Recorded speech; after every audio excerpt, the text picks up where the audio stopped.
Hi,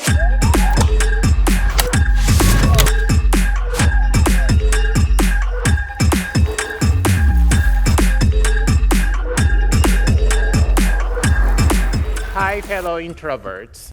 It has been really exhausting for me, this sort of like a celebration of interaction of the active people, and then I have been having the nightmare about the SwitchPoint for the last 2 days. So I decided that I'm going to ignore you. You're not here, and I'm going to continue on with my monologue. And then if you want to laugh at me, that's fine. If you want to ignore me, that's also fine too. We are in the innovation fever these days. You know, I think that the innovation is probably one of the most common words that I heard since I came to this SwitchPoint. Every presentation seems to use the word innovations, innovate this and innovate that.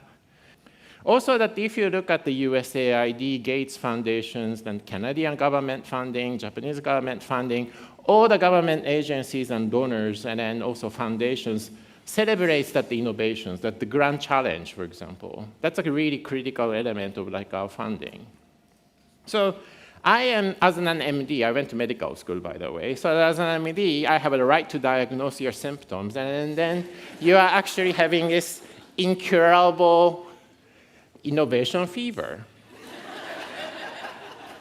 It's a deadly disease in global health.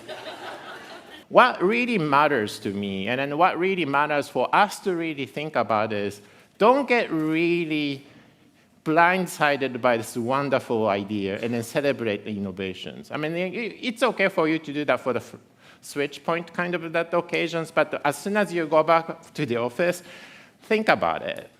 So what I'm basically asking you to do is go back to the house where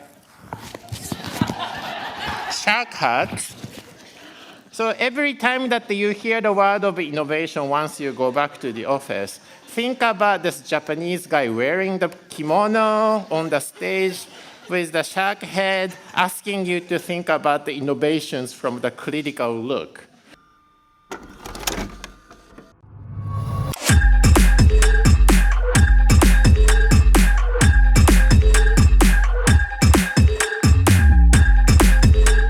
Hello, everybody. I hope that you have seen my YouTube video from 2019 SwitchPoint. I talked about the innovation fever.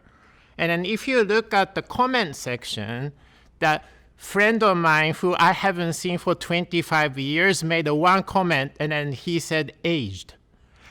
But one thing is so sure that this 25 years, I have a grayer hair now.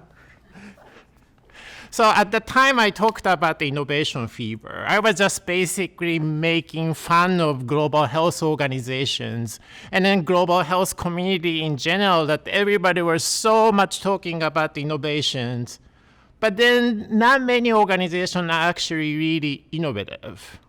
At the time that I surveyed a job description of executives of 20 international NGOs, and then every single NGO executive had this innovation or being innovative as a part of the job description. But then thinking about just the one person in the organization being creative or innovative doesn't really make the organization innovative. So then COVID happened. Everything changed. And then many organizations, not just many, but actually that all organizations needed to adapt to the new environment and then new way of providing the services or new way of providing the technical assistance to the countries. Basically that every single organization had to have a creative or innovative solutions.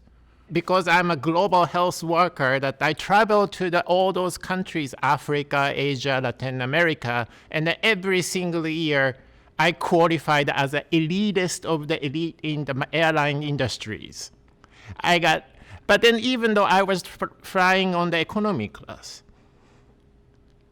But then now that I will be staying in North Carolina and then communicating with the country-based team members on the Zoom or through the Teams or through the Slack or anything else, and then there's still they are doing the great job, and then so that my role has changed. and then how the organization work on the innovation has changed.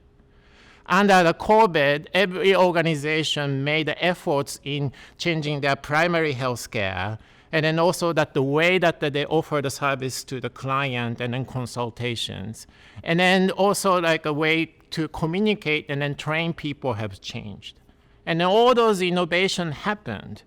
But then does that mean that every single global health organization are now innovative? Did I predict it wrong that when I talked about the innovation fever, that there are two different kind of organizations? I don't really think so. I think that this after the COVID, we will see some organizations who will be even more innovative, and then those organizations who will not be creative nor innovative. Those organizations who will totally qualify as innovative will be identifying those your local staff members' ideas, and then curate them, document them, package them, and then disseminate and then integrate it into your future systems or programs. The other type of the organization will say, oh my God, that was a really hard time and challenging, and then that was a great experience, and then forget about all those local innovations. So my plea to you, to all the global health organizations, please think about those every single local opportunities and innovations that your staff member created or that the community has created. By identifying systematically and then thinking about it and then documenting and then disseminating will make your organization innovative. This is not about the one person being creative.